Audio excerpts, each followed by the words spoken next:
Hello friends, welcome to SV academy. इस last video में हमने इंडिया और रशिया के रिलेशंस देखे थे। इस वीडियो में हम इंडिया और यूएसएसआर के रिलेशंस देखेंगे जो 1991 में ब्रेक हो गया था। तो यूएसएसआर, तो उससे पहले इंडिया और यूएसएसआर के कितने बढ़िया रिश्ते थे उसका फ्लैशबैक देखेंगे। एक चीज याद रखिए दोस्तों कि जब इंडिया रशिया के रिलेशंस पे क्वेश्चन आए तो ये जो पॉइंट्स हैं, आप ये भी पॉइंट्स मेंशन कर सकते हो वहाँ पे, राइट? क्योंकि हिस्ट्री में रहे हैं और ये काफी अच्छा आंसर है। और जब भी कभी आंसर आया करे, ट्राई करिए इसे ऐसे डिवाइड करें आप: economic, political, military, culture, historical, social, है ना? ऐसे एंगल्स में हम जितना डिवाइड कर सकते हैं उतना अच्छा रहता है। चलिए बिगिन करते हैं lecture. During the cold war era, India and USSR enjoyed a special relationship which led critics to say that India was a part of Soviet camp। तो लोग, स्पेशली वेस्टर्न वर्ल्ड, कहता था कि इंडिया ने सिर्फ नाम के लिए नॉन अलाइंग मूवमेंट ज्वाइन कर रखा है, स्टार्ट करा है, असली में वो यूएसएसआर का ही पार्ट है। ट्रीटी ऑफ फ्रेंडशिप भी साइन हुई थी, आपको याद होगा, 1970s में।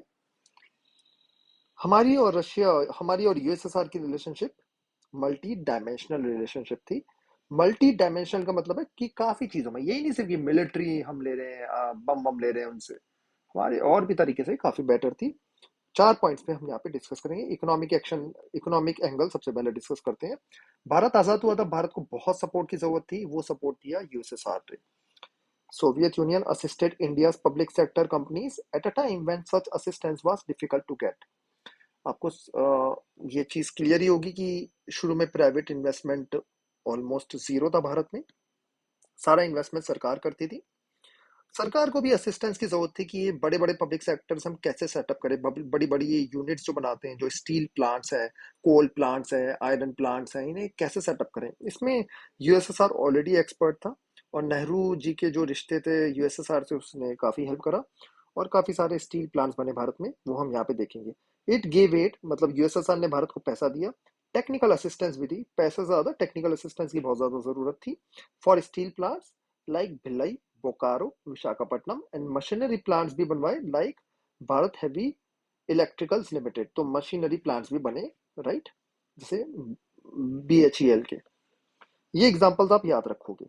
The Soviet union accepted Indian currency for trade when India was short of foreign currency. ये बहुत बड़ी बात है।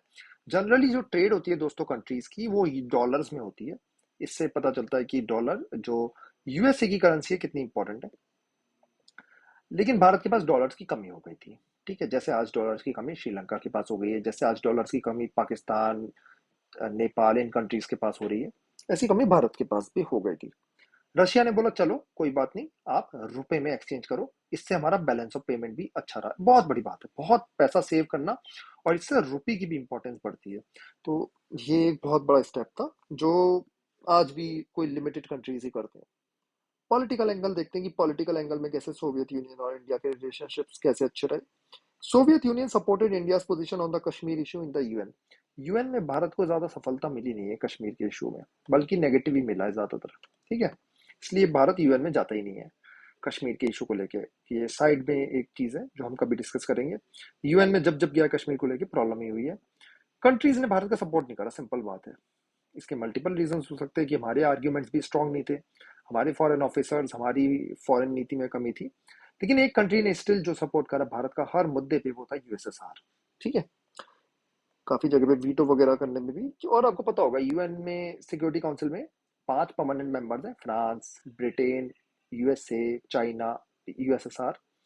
चारों इंडिया के अगेंस्ट, एक सिर्फ यूएसएसआर भारत के साथ रहता था, तो बहुत बड़ी बात है। It also supported India during its major conflicts, especially during the war with Pakistan in 1971। कहना गलत नहीं होगा कि अगर यूएसएसआर भारत के साथ नहीं होता तो भारत वो वॉर ही हार जाता। सिंपल बात है ना, सीधी बात है। असिस्टेंस की जरूरत होती है दोस्तों, अकेले वॉर नहीं जीती जाती, चाहे आप जितने भी स्ट्रेटेजिक हो। सैम मानेकशॉ, इंदिरा गांधी काफी स्मार्ट थे, काफी शूड लीडर्स थे, बट वो असिस्टेंस की जरूरत थी, वो एक्सटर्नल प्रेशर की बहुत ज्यादा जरूरत थी जो यूएसएसआर ने दिया। वो प्रेशर ही नहीं तो एटलीस्ट बम्स वगैरह, टैंक्स प्रोवाइड कराना, ट्रेनिंग देना, वो भी बहुत बड़ी बात होती है जो यूएसएसआर ने दी। India too supported Soviet foreign policy in some crucial but indirect ways. India ने भी काफी मैटर्स में सपोर्ट करा यूएसएसआर का, डायरेक्टली ज्यादा सपोर्ट नहीं करा, क्योंकि जनरली यूएसएसआर काफी एग्रेसर ही होता था। जैसे अफगानिस्तान में घुस गया, जैसे अभी यूक्रेन में घुस गया, इंडिया ने सपोर्ट था ना करा रशिया का भी, है ना? लेकिन इंडिया ने विरोध भी नहीं करा। जब आप ऐसे विरोध नहीं कर रहे हो तो काइंड ऑफ एक सपोर्ट ही दे रहे हो। तो इनडायरेक्ट वेज में ऐसे इंडिया ने सपोर्ट करा है। स्पेशली यूएस की पॉलिसीज का काफी क्रिटिसाइज करा भारत ने, जैसे वियतनाम में करा, जैसे वेस्टर्न वर्ल्ड ने इजिप्ट के साथ करा, फलस्तीन में करा, है ना। तो काफी क्रिटिसाइज करा भारत ने उन पोजीशंस को। तो जब आप किसी दुश्मन का विरोध कर रहे हो तो काइंड ऑफ आप उसके साथ ही हो गए। मतलब कहने का मतलब ये, वेस्टर्न वर्ल्ड एक दुश्मन था यूएसएसआर का, भारत ने उसका विरोध करा तो यूएसएसआर को वो भी एक फायदा मिला। मिलिट्री वे में भी काफी बड़ी हेल्प मिली, और इंडिया काफी बड़ा आर्म्स इंपोर्टर है रशिया का। India received most of its military hardware from the Soviet Union at a time when few other countries were willing to part with military technologies. तो ये जो दूसरे कंट्रीज थे, ये बोलते थे कि हेजेमनी हम ही रखेंगे, बड़े बड़े बम किसी और को नहीं देंगे। उस टाइम में सोवियत यूनियन ने हेल्प करी। तो सस्ते में भी देना और देना भी ये बहुत बड़ी बात है, नहीं मिलता भारत को। Soviet Union entered into various agreements allowing India to jointly produce military equipment.